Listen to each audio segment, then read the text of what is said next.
എന്റെ പൊന്നെ, രണ്ടു വണ്ടി പോലീസ് വന്നത് അല്ലേ?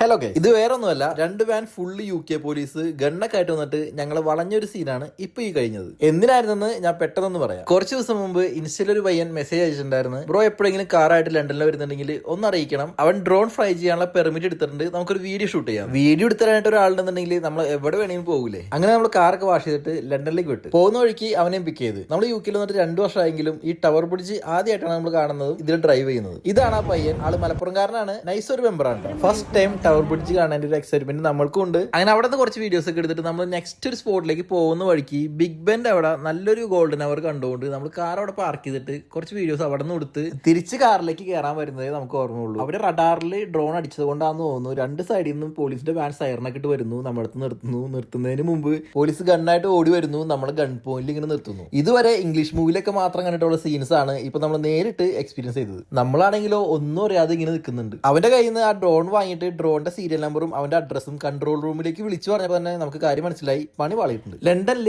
എവിടെ ഫ്ലൈ ചെയ്യാൻ പെർമിഷൻ ഉണ്ടെങ്കിലും ബിഗ് ബെന്റെ അവിടെ ഫ്ലൈ ചെയ്യാനായിട്ട് ആർക്കും പെർമിഷൻ ഇല്ലെന്നാണ് അവർ നമ്മുടെ പറഞ്ഞത്. ഫ്ലൈ ചെയ്ത് കഴിഞ്ഞാൽ അതൊരു ക്രിമിനൽ ഒഫൻസ് ആണ്. 2000 പൗണ്ട്സ് ഫൈനും ഡ്രോൺ സീസ് ചെയ്യും. അവന്റെ ഹിസ്റ്ററി പക്കയായതുകൊണ്ടും കീത്തുവിനെ പ്രഗ്നന്റ് ആയിട്ടിരിക്കുന്നതുകൊണ്ടും നമുക്ക് വേറൊരു ഉദ്ദേശം അവർക്ക് മനസ്സിലായതുകൊണ്ട് ഭാഗ്യത്തിന് അവർ നമ്മൾ വെറുതെ വിട്ടു. അല്ലെങ്കിലും UK പോലീസ് അടിപൊളിയാണെന്നാണ് എന്റെ ഒരു ഇത്. അപ്പൊ എന്തായാലും ഡ്രോൺ എടുക്കാൻ നിൽക്കുന്ന നിങ്ങളുടെ ഫ്രണ്ട്സിലേക്ക് ഒന്ന് അറിയിച്ചു വെച്ചേക്ക്. നിങ്ങൾക്കും ഇതുപോലെ UK പോലീസിനെ നല്ലൊരു എക്സ്പീരിയൻസ് ഉണ്ടായിട്ടുണ്ടെന്നുണ്ടെങ്കിൽ അതും ഒന്ന് ഷെയർ ചെയ്തേക്ക്.